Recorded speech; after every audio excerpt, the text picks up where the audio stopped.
pesky 3-second lightning storm, and obviously a lot more HP and mana, and just general survivability, obviously, because he's outputting so much damage that he's spell stealing quite a bit. He's just a monster. Tier 2 falls without much of a fuss. I can't even really defend that. If you're eHome and you want to secure this game, you go for the Roshan, but the scary thing is I think EG would prefer them to do that and just take another fight, right? You just go for another Roshan fight and hope that it goes a little bit better. So you can surprise them for sure there, but allowing eHome to just set up and take Roshan for free is probably a death sentence. Do you still complete the Manta, this late on the Luna? You might. They actually have better vision Universe, always going to be found. Yeah, they have counter vision, my friend, and now that's the gem dropped. They've lost all control. Like, everything outside of Evil Genius's base is eHome territory now. I think you just push mid if you're eHome now.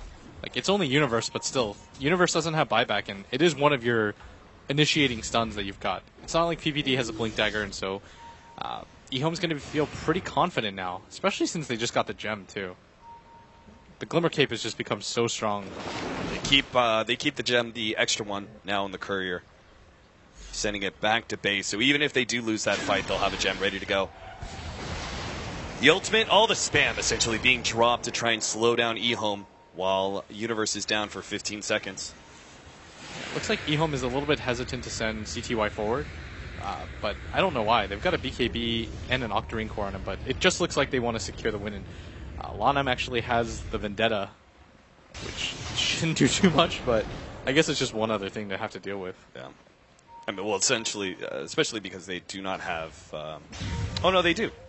They have a gem now on Universe. Oh, yeah, that's right. So PPD a had third one. gem. So they do have a way to scout out the Rubik, I suppose. I was thinking Lanam would just sit very aggressively with his Vendetta constantly. And if he was able to do that, that would EG ruin the game. Oh, Manta is finished by YJ. You were correct. He did still go for it. You might as well, right? Mm-hmm.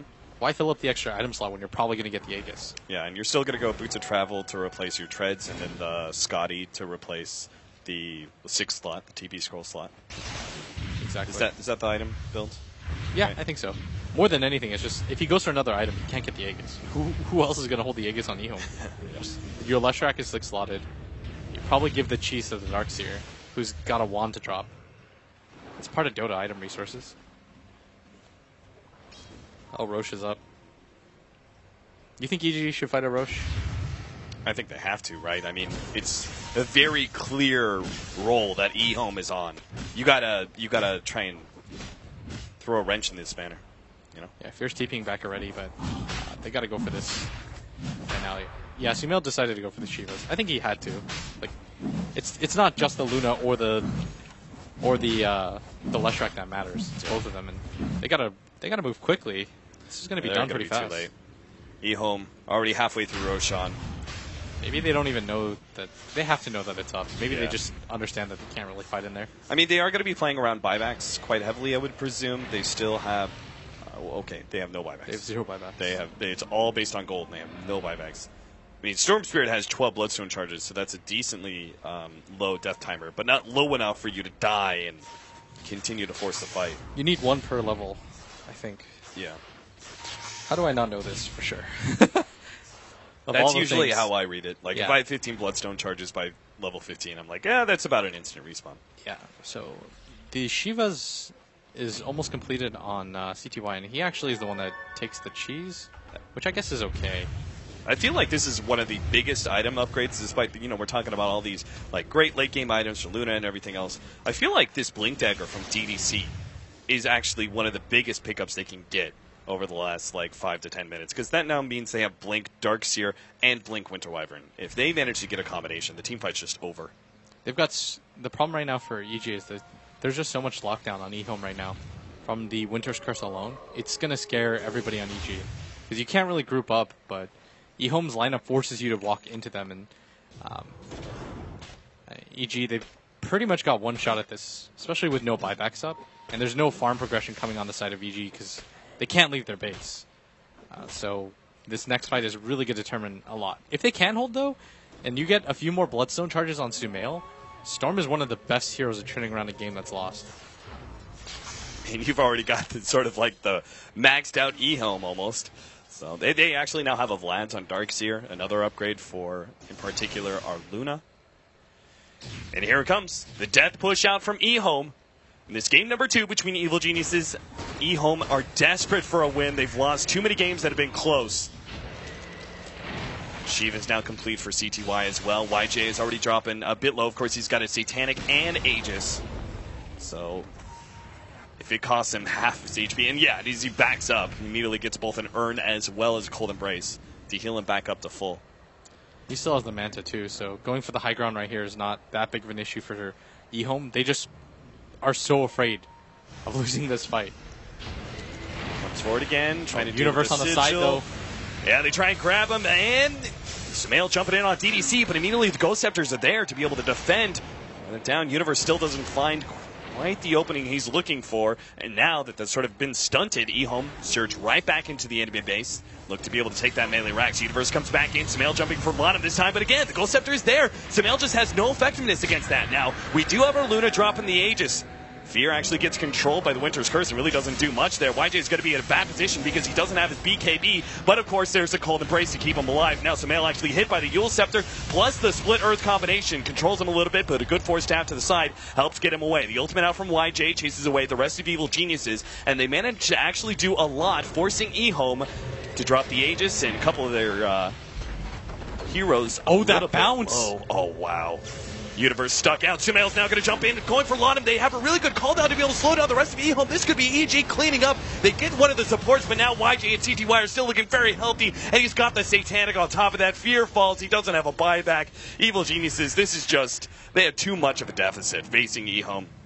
Yeah, and YJ got past the cheese, I think, in the middle of that fight at the same time. Yeah, it was used by him, and pops the Satanic to get to full. Storm is still alive. Sumail looked for an opening there on one of the supports or something, but E-Helm, this was the E-Helm that we saw in one of our games, and we saw certain aspects of it in many of the other games that they lost. They can just look so clean and crisp in their gameplay and just not make any mistakes, and it just seems like they're an unstoppable team at some point.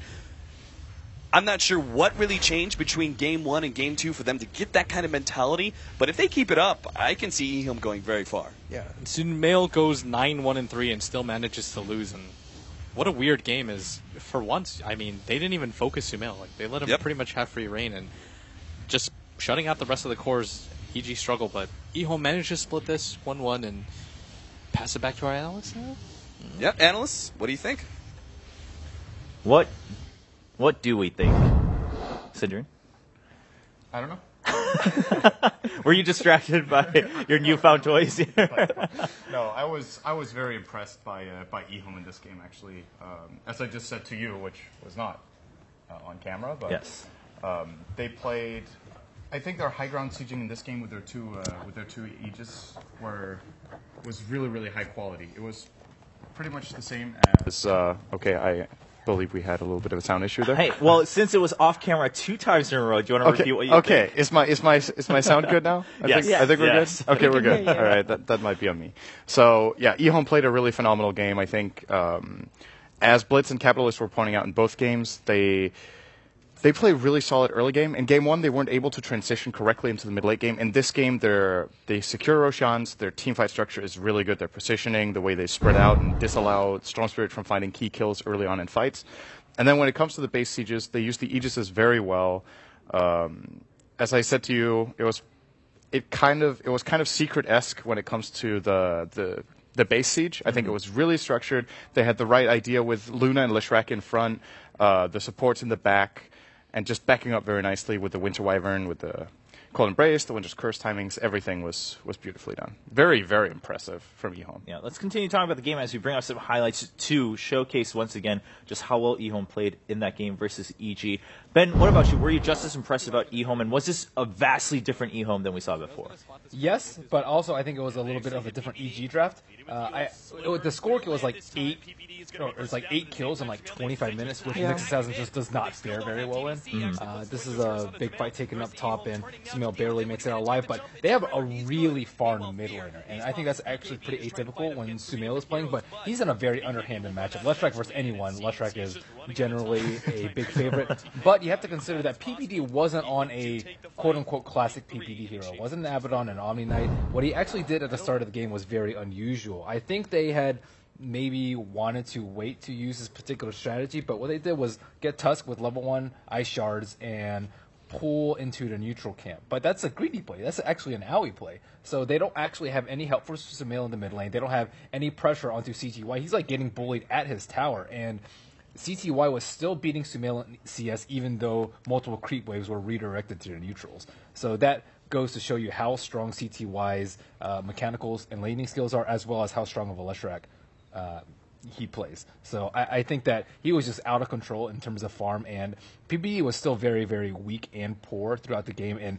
yes, it's okay for him generally just because he's like a sacrificial hero, but Tusk isn't that sort of hero, and I think I view Tusk as like a big threat and a top tier pick just because he can just kill people very, very swiftly. So they just went away from their general recipe, and I don't want to say it's weaker, it's just different and didn't really counter eHome's 5-man playstyle very well.